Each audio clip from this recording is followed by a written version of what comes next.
آج ہم بات کریں گے، آپ سب کو معلوم ہے جیسے کہ رمضان المبارک کی آمد ہے 2026۔ اللہ تعالیٰ کا شکر ہے کہ اللہ تعالیٰ نے ہمیں ایک بار پھر جو ہے وہ اپنی رحمتیں سمیٹنے کا موقع دیا ہے۔ تو ہم بات کریں گے قرآن مجید کی روشنی میں اور انشاءاللہ احادیث کی روشنی میں ریفرنس کے ساتھ۔ ابھی ہم سٹارٹ کرتے ہیں۔ ہمارے پاس سب سے پہلے جو موجود ہے وہ صحیح مسلم شریف کی حدیثیں بھی موجود ہے، بخاری شریف کی احادیث بھی موجود ہے، لیکن جو ہے وہ ہم سب سے پہلے سٹارٹ کریں گے قرآن مجید سے، ٹھیک ہے۔ قرآن مجید میں اللہ تعالیٰ سورہ بقرہ میں ارشاد فرماتے ہیں، سورہ بقرہ کی آیت نمبر 183 سے 188 میں، ٹھیک ہے، 183۔ اب اگر ہم چلتے ہیں آیت نمبر 183 کی طرف، اللہ تعالیٰ سورہ بقرہ میں ارشاد فرما رہے ہیں۔ اچھا، یہ قرآن مجید کا ایک واحد وہ ٹاپک ہے رمضان المبارک جس میں اللہ رب العزت نے پورے قرآن مجید میں رمضان کا ذکر اور روزوں کا جو ذکر ہے وہ صرف انہی 5-6 آیات میں ہے، ٹھیک ہے۔ اس کے علاوہ پورے رمضان کا جو تعلق ہے، وہ رمضان کا جو بیان ہے، وہ کسی بھی اور قرآن مجید کی کسی بھی صورت میں نہیں ہے، ٹھیک ہے۔ تو ہم بات کریں گے صورت نمبر 183 جس میں اللہ تعالیٰ ارشاد فرما رہے ہیں، اے ایمان والو تم پر بھی روزہ رکھنا فرض کیا گیا ہے جیسے کہ فرض کیا گیا تھا تم سے پہلوں پر، تاکہ تم اندر سے تقوی والے پیدا ہو جاؤ، ٹھیک ہے۔ تمہارے اندر جو ہے وہ مطلب تم متقی بن جاؤ، پرہیزگار بن جاؤ، ٹھیک ہے۔ آگے اللہ تعالیٰ ارشاد فرماتے ہیں، گنتی کے چند دن ہیں، ٹھیک ہے، مطلب کہ چند دن کا جو روزہ ہے وہ تمہارے لیے آتے ہیں رمضان المبارک کے، تم پر جو فرض کیے گئے ہیں، ٹھیک ہے۔ رمضان کا مہینہ وہ ہے جس میں قرآن نازل کیا گیا ہے، ٹھیک ہے۔ اور اسی طرح اگر ہم بات کریں اگلی آیت کی، اس میں اللہ تعالیٰ ارشاد فرماتے ہیں، اے نبی جب میرے بندے آپ سے میرے بارے میں سوال کریں تو ان کو بتا دیجئے میں تو بہت ہی قریب ہوں، ٹھیک ہے۔ اور اگر ہم اس سے تھوڑا سا آگے چلتے ہیں تو جی آیت نمبر 187 میں، حلال کر دیا گیا ہے تمہارے لیے روزے کی راتوں میں بے حجاب ہونا اپنی بیویوں سے، مطلب کہ رمضان کی راتیں جو ہے وہ آپ اپنی بیویوں کے ساتھ جو ازدواجی تعلقات ہے وہ قائم کر سکتے ہیں، اس میں کسی طرح کی کوئی روک تھام نہیں کی گئی، ٹھیک ہے۔ اور اسی طرح اگر ہم آگے چلتے ہیں تو ہمارے پاس آخری جو آیت ہے وہ 183 نمبر آیت ہے، 188 نمبر، اور تم اپنے مال آپس میں باطل طریقوں سے ہڑپ نہ کرو، ٹھیک ہے۔ یہ بھی یہاں تک جو ہے وہ ہم اس کو پڑھتے ہیں قرآن مجید کی رمضان سے ریلیٹڈ۔ اچھا، اب اگر ہم بات کرتے ہیں صحیح بخاری میں ہمارے پاس احادیثیں موجود ہیں، صحیح مسلم شریف میں موجود ہیں،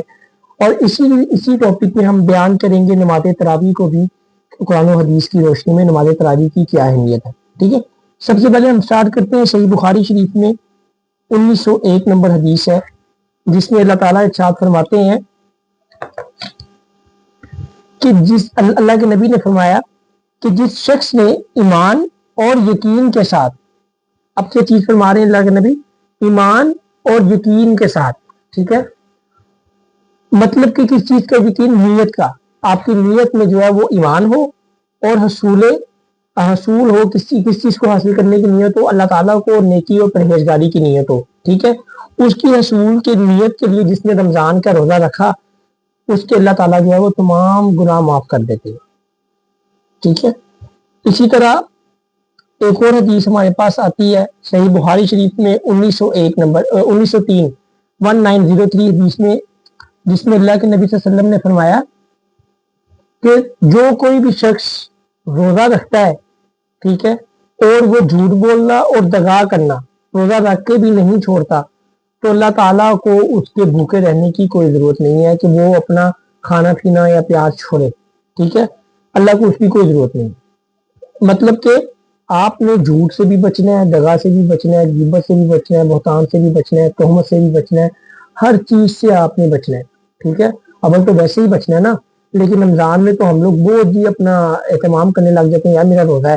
ٹھیک ہے۔ ایون کہ میں نے بالی بھی لیکچر میں بیان کیا تھا کہ آپ سرکار کی حدیث اللہ کے نبی نے فرمایا جب بھی تمہیں کوئی اس طرح سے کوئی ایذا پہنچائے تو تم نے بس اس سے اتنا کہہ دینا ہے کہ بھائی میں روزے دار ہوں، میں روزے سے ہوں، ٹھیک ہے۔ تو اگر آپ جھوٹ نہیں چھوڑ رہے، دغا بازی نہیں چھوڑ رہے، حرام نہیں چھوڑ رہے، کسی کے ساتھ زیادتی کرنا نہیں چھوڑ رہے، دھوکہ دینا نہیں چھوڑ رہے، تو اللہ تعالیٰ کے نبی فرما رہے ہیں, اللہ کے نبی نے فرمایا ہے کہ اللہ تعالیٰ کو اس کی بھوک, اس کی پیاس سے کوئی سروکار نہیں ہے, ٹھیک ہے, وہ کوئی فائدہ نہیں ہے, اس کو کوئی فائدہ نہیں پہنچے گا اس چیز کا. اسی طرح اگر ہم آگے بات کریں کہ بخاری شریف میں ایک اور حدیث ہے 2008 نمبر, جو شخص ایمان اور نیت اجر و ثواب کے ساتھ, ٹھیک ہے, یہ بخاری شریف کی آپ کو میں حدیث بتا رہا ہوں 2008 نمبر, جو شخص ایمان اور نیت اجر و ثواب کے ساتھ رات کے وقت قیام کرے گا, ٹھیک ہے, تو اللہ تعالیٰ اس کے تمام گناہوں کو معاف کر دیں گے, جتنے بھی اس نے گناہ کیے اللہ رب العزت جو ہے وہ معاف کر دیں گے. اب یہ رمضان المبارک کا جو مہینہ ہے, یہ اتنا بابرکت مہینہ اللہ رب العزت نے ہمیں عطا فرمایا ہے کہ جس میں اللہ تعالیٰ ارشاد فرما رہے ہیں کہ جو شخص ایمان اور نیت و اجر و ثواب کے ساتھ رمضان کو رات کو قیام میں کھڑا ہوگا. اچھا, اب اس کا مطلب صرف تراویح کی نماز نہیں ہے, ٹھیک ہے, ہمارے ہاں اس کا مطلب صرف تراویح کی نماز لیا جاتا ہے, ٹھیک ہے. تراویح کی نماز بیسیکلی کوئی ایک ایسی نماز نہیں ہے جو مطلب کہ ایک اسپیسیفک نماز ہے, ٹھیک ہے, ہم لوگ اس کو ایک بڑا الگ نماز سمجھتے ہیں. یہ ایک بنا دی گئی ہے, ہمارے پاس رسومات میں ایڈ کر دی گئی ہے. بخاری شریف میں اور مسلم شریف میں بے تحاشا احادیث ہے جس میں آپ کو جو ہے وہ قیام اللیل کے بارے میں آگاہ کیا. قیام اللیل کیا, رات کا قیام, ٹھیک ہے. ایون کی جو اگر ہم تراویح کی بات کریں کہ تراویح کی نماز جو ہے, یہ اصل نماز جو ہے وہ آپ تہجد کے وقت جو آپ نماز پڑھتے ہیں نا, وہی تراویح ہوتی ہے, ٹھیک ہے. تو رمضان میں ہو یا رمضان کے بغیر ہو, آپ سرکار جو ہے اللہ کے نبی صلی اللہ علیہ وسلم جو ہے وہ قیام اللیل کیا کرتے تھے, ٹھیک ہے. تو یہ جو الگ سے اس کو اسپیسیفک نام دینا کہ یہ تراویح کی نماز ہے, تراویح کے بغیر روزہ نہیں ہے, ایسا کچھ بھی نہیں ہے, ٹھیک ہے. روزے کی اپنی فضیلت ہے, اور یہ جو آپ کی قیام اللیل کی نماز ہے اس کی اپنی فضیلت ہے, ٹھیک ہے. تو اب اگر ہم ان کی زکوٰۃ کی بات کریں تو میرے پاس ایک اس کی حدیث موجود تھی, میرے پاس یاد آیا اس کا, وہ حدیث تھی اپنا صحیح بخاری میں ہی ہے 2014 نمبر, ٹھیک ہے, جس میں اللہ کے نبی صلی اللہ علیہ وسلم نے ارشاد فرمایا تھا کہ بلکہ آپ سرکار سے روایت ہے وہ حدیث کہ آپ سرکار جو ہے وہ 11 رکعتیں پڑھا کرتے تھے. 11 رکعتیں کس طرح پڑھا کرتے تھے کہ 8 نوافل ادا کیا کرتے تھے, مطلب قیام اللیل جس کو آپ تہجد کی نماز کہہ لیں, تراویح کی نماز کہہ لیں, قیام اللیل کہہ لیں, جو بھی کہہ لیں. اس کے بعد 3 آپ حضرت وسلم جو ہے وہ وطر عطا فرمایا, وطر جو ہے وہ ادا کیا کرتے تھے, ٹھیک ہے. تو اس طرح جو ہے یہ 11 رکعتیں بنتی تھی. اب آپ نے قیام اللیل ہے, آپ نے 20 پڑھنی ہے 20 پڑھ لیں, آپ نے 25 پڑھنی ہے, آپ نے 40 پڑھنی ہے, آپ نے 10 پڑھنی ہے, 8 پڑھنی ہے, 2 پڑھنی ہے, جتنی بھی پڑھنی ہے, تو وہ اللہ رب العزت آپ کی جو وہ نیتوں کو جانتے ہیں, ٹھیک ہے. تو اس پہ ہم کسی بھی طرح کا کوئی مزید فتویٰ نہیں لگائیں گے کہ جی جس نے تراویح نہیں پڑھی اس کا روزہ نہیں ہے, اور جی جس نے جو ہے وہ, ہاں اس کی فضیلت میں نے آپ کو بتائی ہے کہ اللہ اتنی فضیلت ہے قیام اللیل کی کہ جو شخص رمضان میں اجر و ثواب کی نیت کے ساتھ قیام کرتا ہے راتوں کو, اللہ رب العزت جو ہے وہ اس کے پچھلے گناہوں کو معاف کر دیتے ہیں, ٹھیک ہے. اب میں آپ کو مزے کی بات بتاؤں, اب انہیں مولوی کو آپ ذرا کہیں نا کہ آپ کیوں پڑھتے ہیں عشاء کے فوراً بعد, آپ اٹھے رات کے 2 بجے, ٹھیک ہے, عشاء کی نماز پڑھ کے سو جائیں, اور صبح جو ہے وہ آپ 2 بجے تراویح کی نماز رکھیں تہجد کے وقت, کوئی بھی نہیں آئے گا. تو اپنی آسانی کے لیے جو ہے وہ انہوں نے جو ہے نا اس کو اس کے ساتھ جوڑ کے تراویح کا نام دے دیا. تو ٹھیک ہے, کوئی اس میں مسئلہ بھی نہیں ہے, لیکن میں یہ کہہ دوں کہ اس پہ آپ مطلب ایک فتویٰ لگانے لگ جاتے ہیں نا کہ جی تراویح سرے سے الگ نماز ہے اور یہ وہ, ایسا کچھ بھی نہیں ہے دین میں. یہ اصل میں سرے سے تہجد کی نماز ہے, ٹھیک ہے. تو یہ اس کے سارے معاملات ہیں. اللہ رب العزت سے دعا ہے کہ اللہ تعالیٰ جو ہے وہ ہمیں صحیح معنی میں جو ہے وہ دین کو سمجھنے اور اس پر عمل کرنے کی توفیق عطا فرمائے. میں ایک بار دوبارہ سے جو ہے وہ سورہ بقرہ کی آیات دیکھنا چاہ رہا ہوں تاکہ جو ہے وہ یہاں سے بھی ہمیں نظر آ جائے وہ, ٹھیک ہے. 183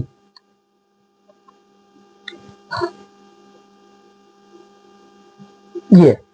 اب یہاں پہ ذرا نا وہ تفصیل میں ہے, وہ اصل میں بیان القرآن تھا میرے پاس, تو اس میں تھوڑا سا میں کنفیوز ہو رہا تھا. یہاں پہ ہم جو ہے وہ اس کو تھوڑا سا تفصیل میں بیان کرتے ہیں.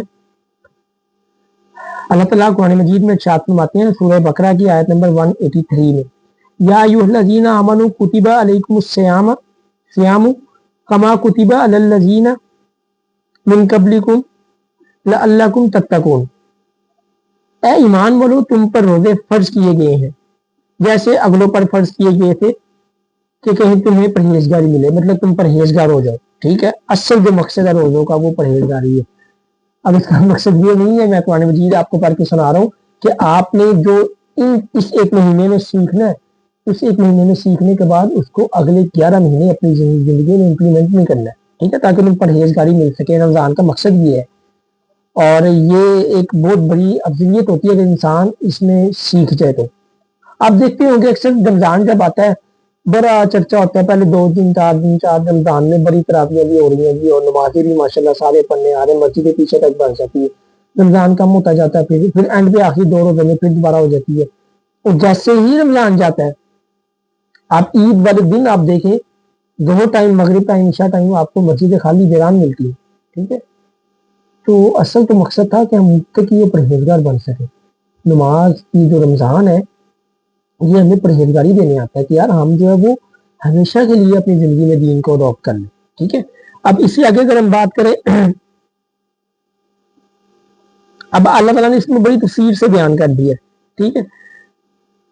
گنتی کے دن میں تو تم میں جو کوئی بیمار یا سفر میں ہو تو اتنے روزے اور اتنے دنوں میں جنہیں اس کی طاقت نہ ہو وہ بدلے دے، اس کا مسکینوں کو کھانا کھلا دے۔ مطلب کہ اگر کوئی سفر میں ہے یا بیمار ہے تو وہ مسکینوں کو کھانا کھلا دے، ٹھیک ہے۔ یا اگر وہ اس کے علاوہ زیادہ سے زیادہ اللہ کی راہ میں خرچ کرے، اور اس کے لیے بہتر ہے کہ روزہ رکھنا تمہارے لیے زیادہ بھلا۔ مطلب کہ اگر کوشش تم نہیں کرو کہ تم روزہ رکھ لو، اگر نہیں رکھ سکتے، تم سفر میں ہو یا بیمار ہو، ٹھیک ہے، تو تم جو ہے وہ اس کا کسی کو روزہ رکھوا دو، ٹھیک ہے، بہتر۔ لیکن اللہ کہے یہی ہے کہ تم خود روزہ رکھ لو، ٹھیک ہے۔ اور اگر تم جانو رمضان کا مہینہ جس میں قرآن اتارا ہے تو لوگوں کے لیے ہدایت اور رہنمائی کا فیصلہ کی روشن باتیں، تو تم جو کوئی یہ مہینہ پائے ضرور اسے روزے رکھے۔ مطلب اللہ تعالیٰ فرما رہے ہیں اگر تمہیں سمجھ آ جائے نا، یہ جب آپ اللہ تعالیٰ کو قرآن پڑھتے ہیں تو بڑا مزہ آتا ہے۔ اللہ تعالیٰ فرما رہے ہیں کہ تم کو اگر لوگوں کو پتہ چل جائے نا کہ جس میں نے قرآن مجید کو نازل کیا وہ رمضان کا یہ مہینہ ہے، اگر تم اس کو سمجھ لو اس بات کو، ٹھیک ہے، اور یہ ایک ہدایت کی کتاب ہے، رہنمائی کی کتاب ہے، تو تم جو ہے وہ رمضان کے روزے لازمی رکھو، ٹھیک ہے۔ اور جو بیمار یا سفر میں ہو تو اتنے دن روزوں اور دنوں میں اللہ تم پر آسانی چاہتا ہے۔ مطلب اگر تم بیمار ہو یا سفر میں، وہی جو میں نے بھی پیچھے بیان کیا، تو تم پر اللہ تعالیٰ زور زبردستی نہیں کرتے۔ دین جو ہے وہ کوئی زبردستی کی چیز نہیں ہے، ٹھیک ہے۔ اللہ تعالیٰ یہ تو کوئی حال جانتے ہیں، ٹھیک ہے۔ اور تم پر دشواری نہیں چاہتا، اللہ تم پر دشواری مطلب مشکل نہیں چاہتا، اور اس لیے کہ تم گنتی پوری کرو اور اللہ کی برائی بولو اس پر کہ اس نے تمہیں ہدایت کی، ٹھیک ہے۔ اور کہیں تم حق گزار ہو، اور اے نبی جب تم سے میرے بندے پوچھے تو میں نزدیک ہوں۔ اب یہ وہ ایک آیت ہے جس میں اللہ تعالیٰ ارشاد فرماتے ہیں اکثر کہ جب بھی تم میں کوئی شخص اللہ سے ہم کلام ہونا چاہتا ہے نا تو آرام سے ہو سکتا ہے۔ یہ قرآن مجید کی آیت میں آپ کو بتا رہا ہوں، 186 نمبر آیت ہے سورہ بقرہ کی، کہ تم میں سے اے میرے بندے، اے محبوب، اللہ کے نبی کو مخاطب کیا، یا نبی آپ ان کو میرے بندوں کو بتا دے کہ جب بھی کوئی بندہ، ٹھیک ہے، بندے آپ سے میرے بارے میں پوچھے تو میں نزدیک ہی ہوں، دعا قبول کرتا ہوں پکارنے والے کی جب وہ مجھے پکارتے ہیں۔ تو انہیں چاہیے میرا حکم مانے اور مجھ پر ایمان لائیں، ٹھیک ہے، کہ اور کہیں راہ پائیں۔ اب دیکھیں اللہ تعالیٰ کہہ رہے ہیں کہ جب پکارنے والا مجھے پکارتا ہے نا تو میں اس کے قریب ہوں، میں اس کی پکار بھی سنتا ہوں، میں اس کو جو ہے وہ دعائیں بھی قبول کرتا ہوں، لیکن جو ہے وہ اس کو یہ چاہیے کہ میرا حکم مانے اور مجھ پر ایمان لے، ٹھیک ہے۔ کتنی پیاری ہے ہمارے پاس آیت موجود ہے، کتنی پیاری آیت ہے کہ دیکھیں یہ جو قرآن مجید کی کتاب ہے نا، یہ پورے ہی ایک ہمارے پاس یہ کورس پڑا ہوا ہے بیان القرآن کا بھی، اور یہ ہمارے پاس قرآن جو ہے اس میں اللہ رب العزت نے جو جو باتیں کہتی ہیں نا وہ حق اور سچ پہ مبنی ہے، وہ ویسا ہونا ہی ہونا، اس میں کسی طرح کا کوئی بھی رکاوٹ نہیں ہے، ٹھیک ہے۔ تو حکم مانے اور ایمان لائیں کہیں راہ پائے روزوں کی۔ اچھا آگے اللہ تعالیٰ شاہ فرما رہے ہیں روزوں کی راتوں میں اپنی عورتوں کے پاس، یہ میں نے پہلے آپ کو ڈیٹیل میں بتا دیا، پر اللہ تعالیٰ سے دعا ہے کہ اللہ تعالیٰ ہمیں جو ہے وہ دین کو صحیح معنی میں سمجھنے اور اس پر عمل کرنے کی توفیق عطا فرمائے۔ اور یہ جو رمضان کی برکات ہے، تراویح کی برکات ہے، تراویح کہہ رہے ہیں، قیام اللیل کہہ لیں، اور جو ہے وہ اسی طرح اگر ہم اور بھی کچھ کہہ سکتے ہیں، تہجد کی نماز کہہ لیں، نوافل کہہ لیں، اللہ تعالیٰ سے دعا ہے کہ اللہ تعالیٰ ہمیں صحیح معنی میں جو ہے وہ رمضان کو اپنی زندگی میں اپنانے، اور جو ہے وہ صحیح طریقے سے جو ہے وہ رمضان کی عبادات سے جو ہے وہ ہمیں مستفید ہونے کی توفیق عطا فرمائے۔ اور جو لوگ پچھلے رمضان میں ہم نے موجود تھے اور اس سال ہم نے موجود نہیں ہے، اللہ رب العزت ان کی جو ہے وہ مغفرت فرمائے، اور اس ببرکت مہینے میں جو بے اولاد ہے اللہ تعالیٰ ان کو اولاد مدینہ عطا فرمائے، جو بے روزگار ہے